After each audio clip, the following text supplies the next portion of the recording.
Amen. Ngiyabingelela ntambama. Hallelujah. Bingelela ibandla likaNkulunkulu. Hallelujah. Amen. Umama uMthembu owathandwa emazulwini. Hallelujah. Amen. Ngiyamthanda uJesu owayisiza impilo yami bazalwane. Wabonakele kakhulu enhlizweni yami. Hallelujah. Kodwa uJesu wehla. Hallelujah, wangenzela umusa. Wangizala kabusha. Inkosi yomsingusise. Ngatholakala nami entabeni ngilahliwe. Ngideliwe egameni lika Jesu. Kodwa uJesu wayiphuthuma ngomusa wakhe impilo yami. Wayihlanza ngegazi lakhe egameni lika Jesu. Hallelujah. Ngithathelela izono kebathandekayo. Ngiyamthanda uJesu. Angikubona ungangihlukanisa noJesu empilweni yami. Einsukwini zokugcina nginalomhlabelelo bazalwane ovukayo enhlizweni yami ukuthi hayi bodade nabafo. Hallelujah. Inkosi yomsingusise. Hallelujah. Uma sehlelwa inkinga, uma kwehle izimpi endleleni, uma bathandekayo usubona ungasahambeki endleleni. Hallelujah. Uthi hubani ngoba umthwalo uyobalula. Hallelujah. Hubani ngoba umthwalo uyobalula endleleni. Noyihamba kalula ngishindlela.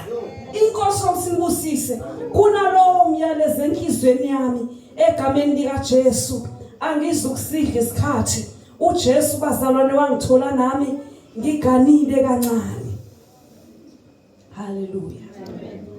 Ngathola uJesu ngigane kancane. Ngikwenza konke okwenziwa emishadweni. Hallelujah. Kodwa ngigane uhafu. Inkosi yomsingusise wafika uJesu. Wathi angibuyele ekhaya. Hallelujah. Ngoba akuganwa kancane. Hallelujah. Ngibuyele ekhaya ukuze ngiyogana okwangempela. Ngilungiselela ukugana okwangempela okufunwa uJesu. Hallelujah. Kwadinga ukuthi ngibuyele emuva kuyolungiswa indaba ukuze kuhambeke endleleni. Inkosi yomsingusise ngingahambi nginenxeba. Hallelujah. Kuthi nakufakaza abantu ngoJesu ukuthi ahlale emkipitweni ngithunukale ukuze phela kuphumeleliva angiyele emuva. Hallelujah. Kuze kulunge indaba. Inkosi yomsingusise ngiphuka lapho kwathiwa ngane yami buyele emuva uyolungisa indaba. Kugcwalise umgano ngoba ekhaya kuyakhalwa akukuhle uma ugane kancane ngoba ekhaya kuyakhalwa. Kodwa mawuphume kahle ubanjwa ubaba wakho ngesandla. Hallelujah. Uthola ngisho isibusiso.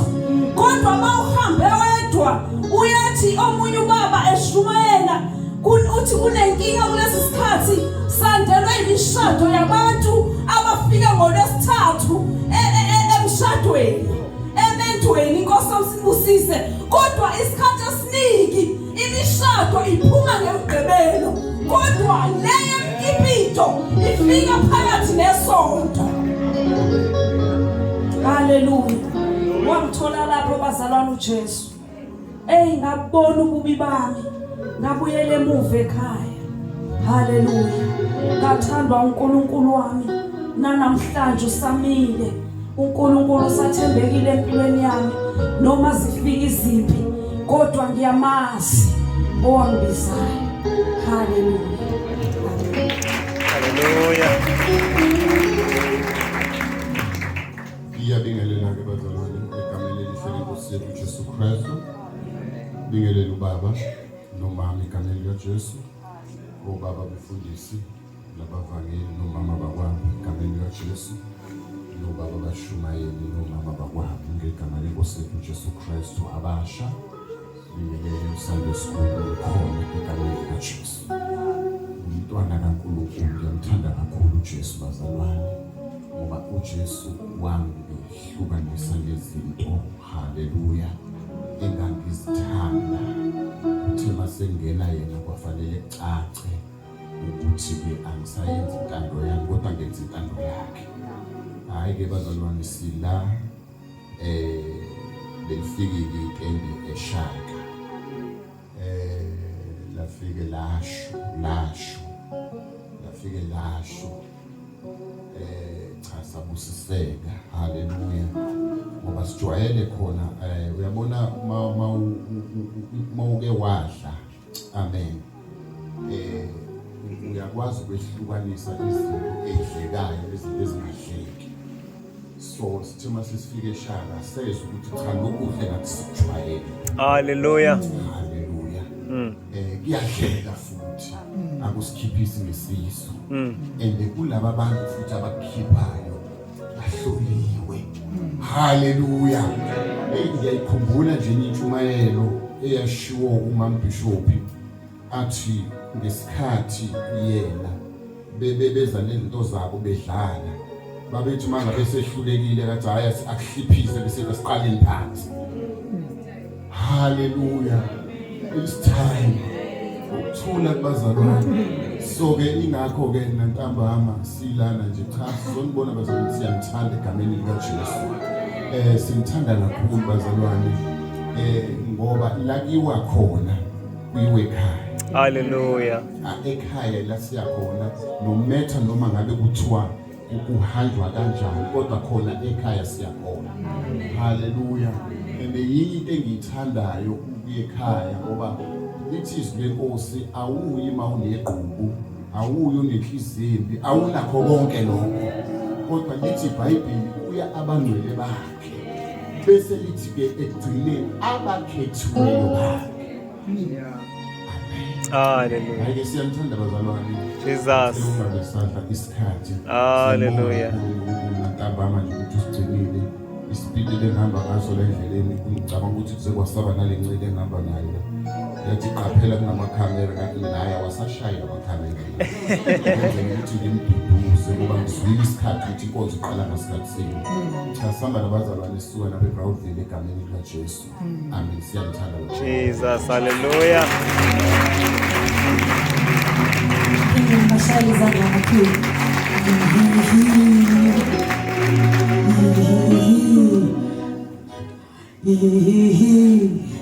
So hamba kalula indlela. So hamba kalula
Hallelujah. Ngiyabingelela abazalwane abangenayo ekhawini kaJesu. Ngiyabingelela kwisitenge ekhawini kaJesu. Richards Bay ekhawini kaJesu. Nabo bonke abazalwane. Hallelujah. Manibonge igama likaJesu. Hallelujah. Bazalwane. Ngizosumisa ubaba wami ekhawini kaJesu. Ngiyacela sisemnikelweni ekhawini kaJesu. Ubaba umbangela umjoka. Hallelujah. Manibonge igama phela ngiphethe mina bazalwane. Hallelujah. Hallelujah. Hallelujah. Ubaba wami. Ubaba umvangela umjoka. Hallelujah.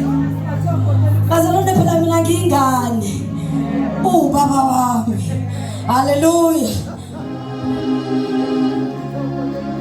Simshaya izandla kakhulu.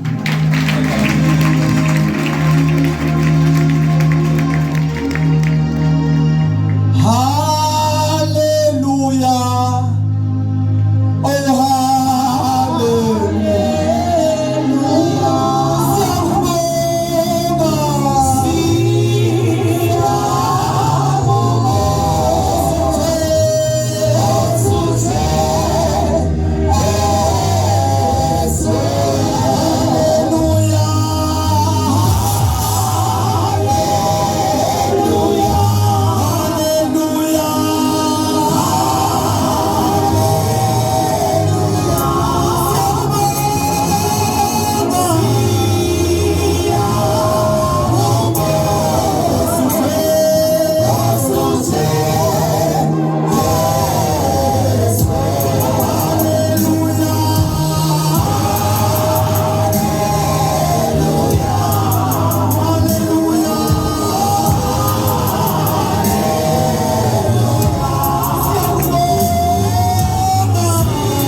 Amen. Alibonga igama lenkosi. Hallelujah. Alibonga igama lenkosi. Ngiyabingelela uChris Bishop, ngiyabingelela baba wami. Ngiyabingelela igama kaVinjelo. Ihlalo hlula mawisi. Ngiyabingelela uChris Bishop. Hallelujah. Hallelujah. Ngiyabingelela mama Bishop. Egameni lika Jesu. Amen. uChris Lady Bishop ngiyabingelela. Yabona abazali ngiyemfanise nesikhukazi. Isikhukazi umsebenzi waso masuku sinamachwane ukwavikela akhathatheke noma ngabe uphethe induku ufuna ukushaya noma ngabe yini oyiphethe ungakanani umkhulu kangakanani sona into esilwa nayo amachwanaso noma ngana amandla angakanani yabona bazana inkuku igwala kodwa mayisuka inamachwane nesibili ngiyabingelela mama Bishop egameni lika Jesu. Hallelujah. Ngiyabingelela dokotela egameni lika Jesu. Ngibingelela abafundisi bonke abakhona. Umfundisi uDube ngiyabingelela egameni lika Jesu. Ngiyabingelela bonke abafundisi abakhona egameni lika Jesu. Nomama wabo ngiyabingelela, abavangeli abashumayeli nomama wabo ngiyabingelela. Nabafundisi ngiyabingelela egameni lika Jesu. Abafundisikazi ngiyabingelela nabavangeli. Amen. Hallelujah. Ngiyabingelela ama-worshipers, mphathi ohlelo ngiyabingelela abafundisi abadlalela egameni lika Jesu. Badlalo ngiyabingelela baqala ukuba nathi abasivakashele ngiyabingelela egameni lika Jesu. Hallelujah. Ngiyabingelela entabeni webazalwane. Ngiyabingelela entabeni webazalwane. Ngoba sentabeni nje ngiyabingelela. Ngiyabingelela entabeni. Ngiyabingelela bana bazokwenda. Akakho umuntu okwazi ukwehla engazange akhuphuke. Awulithi uJesu iBhayibheli wakhuphukela entabeni endaweni ephakemeyo. Lithi iBhayibheli kusho ukuthini ukuthi uJesu wakhuphuka ngoba lo owakhuphukayo owehlayo. Akwazange uJesu kuthiwa wakhuphuka engazange ehle. Ngiyabingelela entabeni webazalwane. Uthi uPetro ngolunye usuku uthi weJesu asehli manje. Omngcono akuvele kwakhiwa amadokodo kube la Elisha. Kube nelaMose. Elinye kube lakho wenkosi asehli manje. Yabona bazange basendaweni khona izinto esosikhuluma. Yo Grace, khona izinto esosikhuluma esosunderstanda ezingaveli kubantu. Umbuzo womuntu wePetro uyithathe lento ukuthi ngoba uJesu akukho la kushiwo khona ukuthi wabatshena ukuthi lo uMose lo Elisha. Ngoba izinto zasentabeni zitholakala entabeni kuphela. Hayi. Hallelujah. Asivuleni uGenesis chapter 4. Khona izinto zasentabeni. Hallelujah.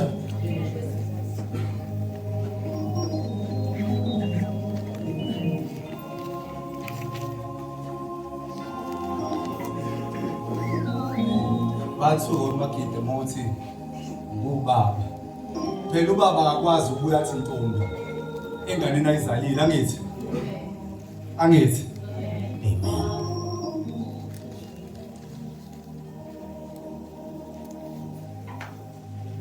Hallelujah.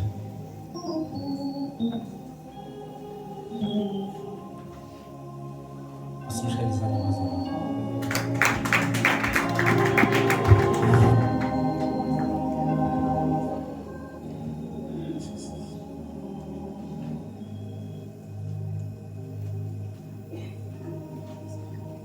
verse number 1.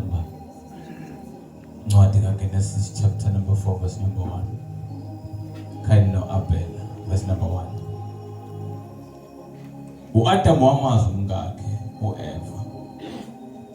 Wakhulelwa wazala uKayini wathi, ngitholile indodana kuJehova. Indoda kuJehova. Waphinde wazala u-Abela umfowabo. U-Abela waba ngumalusi. uKayini waba ngumlimi. Kwathi emva kwezinsuku ezithile uKayini waletha kuJehova umnikelo wesithelo somhlabathi. Nayo uAbela waletha umnikelo kuwo amazibulo ezimvu zakhe ezinoneleyo. Jehova wanaka uAbela nomnikelo wakhe, kepha uKayini nomnikelo wakhe akawunakanga. Wayesethukuthela kakhulu uKayini, ubuso bakhe banyukumala. Jehova wathi kuKayini, uthukuthelelani na? Ubuso bakho bunyukumeleleni na. Thandaza. UNkulunkulu wethu ongcwele izwi lakho.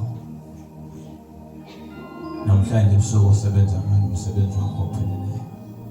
Nawubuso umkhondo ukufike phambi kwethu ufufule phansi ngamandla nakumlilo.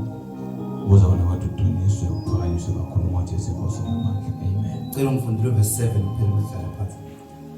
Verse number 7. Angithi uma wenza kahle uyamukeleka na. Mawungenzi kahle isono sihlezi ngasemnyango ukunqalela kwaso kukuwe ngepha wena umelwe ukusibusa. Amen. Awusinqala izandla zafika phansi. Abazalwane kwenza inkonzo yomnikelo. La sifunda khona ke bazalwane sithola kunoKhayini noAbela. Abazali uAdam noEva. Amen. Lithi iBhayibheli uNkulunkulu wabusa uAdam noEva ngabantwana babili uAdam, uAbela noKhayini. Lithi iBhayibheli kwashaya isikhathi sokuthi kufanele bahambe beyinkulunkulu beyonikela. Lithi iBhayibheli ke uKhayini wanikela ngomnikelo weyitshalo ngoba iyona into ayekade yenza. Amen. Lithi iBhayibheli ke uKhayini wanikela ngomnikelo lo weyitshalo. Amen. Lithi umnikelo wezithelo zomhlabathi. Bese lithi ke uAbela yena wanikela ngomhlatshelo. Nezobazalwane wanelithi uAbela waletha umnikelo kuzo amazibulo ezimvu zakhe ezinonileyo. Nezobazalwane okusho ukuthi labantu laba babezalwa ndawonye kodwa into ekade senhliziyweni yabo ekade ingafani. Lo munye uletha umnikelo womhlabathi. Nezobazalwane ithelo zomhlabathi. Lo munye uletha izimvu zakhe ezikhuluphalisiweyo. Nezobazalwane okusho ukuthi lo munye waletha naye nalo munye waletha. Kodwa lezi iBhayibheli bazalwane uNkulunkulu edalile yonke into. Awuyeke umnikelo kaKhayini wahamba wanaka umnikelo kabani kaAbela. Nezobazalwane kuzokane ngathi yimbi lento kodwa ibhlungu uNkulunkulu awuyeke umnikelo unikeliwe wangawunaka. Lithi iBhayibheli wangawuthakasela. Wangawujabulela uNkulunkulu umnikelo kaKhayini. Wase wathakasela umnikelo. Ngathi uNkulunkulu akanayo ife. Ngokuzozwa lamakishiwo kuthiwa mvangeli uKhayini wanikela ngezimvu ezikhuluphalisiwe ukuthi hayi noma iziphi. Kodwa wathatha kulezi azikhona kodwa waziyeka wabona ukuthi yazini uNkulunkulu bakhe noma nginazo lezi kodwa zifanele uNkulunkulu bakhe ngoba indlela abazalwane esho ukuthi efanele sinikele ngayo indlela yokuNkulunkulu bakhe. Nezobazalwane makhona into esenza sithi siyenzela uNkulunkulu siyenza ngendlela yokuNkulunkulu bakhe. Nezobazalwane mawusuku enkosini engakini nje uya kuyona kunento inkosi ufanele uyiphathele yona engale ndlela inkosi elifuna ngayo eyithanda ngayo. Nezobazalwane awukwazi yabona abazalwane makuthiwa ngiyanikela ngezumzekelo kuthiwa ngiyanikela ngiyaphathamisa mfethu uyazi sabandawonye kuthiwa ngikhipha icathulo nginezicathulo mhlawumbe nginamaphaya u2 khona sekudabukile khona ngisalithanda ngikhipha iphele ledabukile ngimnikeza uThabisa nakaze ijabulele uThabisa ngoba nami lento ngikwazi ukuyigqoka kuma special occasion. Nezobazalwane so yaba njalo ke lento yabo babili ingakho uNkulunkulu uyeka lo mnikelo kaKhayini wathakasela okaAbela. Osho ukuthi bazalwane noNkulunkulu umnikelo uyobheka ukuthi uvelaphi endaweni enjani. Hawu animkhumbulile uJesu ngolusuku ekade ehleli ngasemphongolweni ebheka abantu abanikelayo.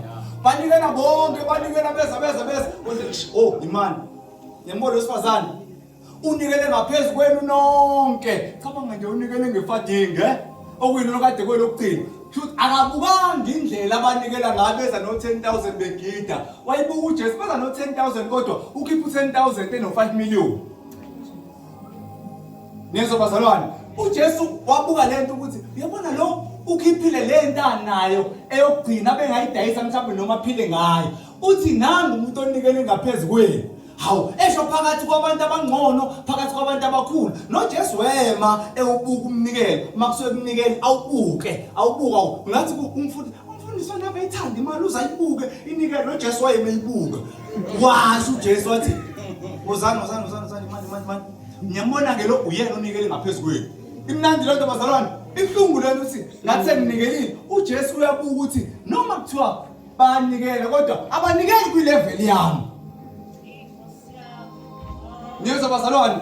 Awu sino bishop no ubaba noma uyabona bawunikela bona abazalwane ifanele unikele ngokwe level yabo yokuba understand ukuthi bayini kuwe ngento nayo.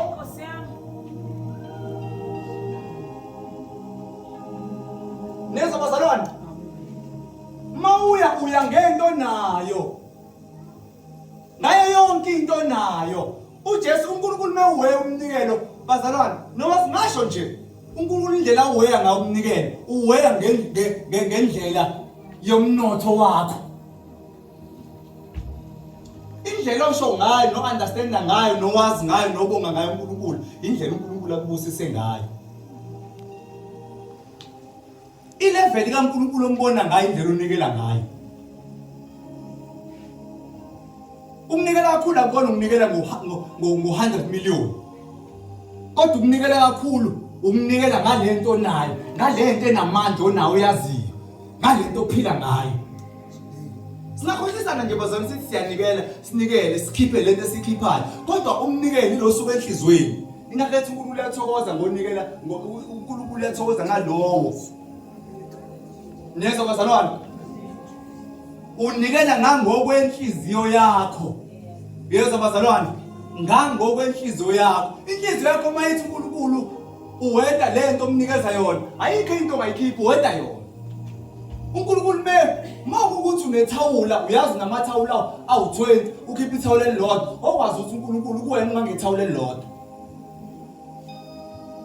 Mawune yabona nje mangafika umuntu unamathawula awu20 ufika uzonikela afika anikela ithawula elikhulu elilodwa analo unamathawula awu20 unikele noma awu5 okwazi lo muntu unikela khona abantu abanikela ngaphezulu kwabanye lesontweni into ekhona leyo khona abantu abanikela kangcono kunabanye akuyi ukuthi unikele emalini kuya ukuthi unikele ngento engakanani enjani ephuma enhlizweni enjani enani lo nhliziyo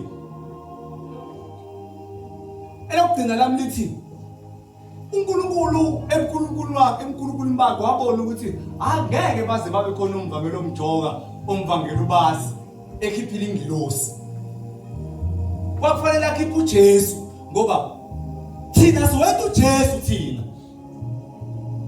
Niyezwa bazalwane? Ixabiso lethu lithi akuphuma uJesu hayi ingilosi. Awu angithi uPetro uthi ngiyacela ungangilengisi njengenkosi yami ngoba igazi laPetro lalingadingeki wangafanele kuze kwenzeke into ezosayifana nekaJesu esiphambanweni ngoba sasingadinga igazi likaPetro sathi thina ixabiso lethu kuNkulunkulu melibuka ubuka uJesu ezulwini abuke isiqu sakhe wabona thina nakuwe ngokunjalo lento uNkulunkulu awetha yona iyona ekhiphayo. Ngoba indlela owenza ngayo nasebandleni akunikela webazalwane imali phela kodwa unikela ngamandla akho.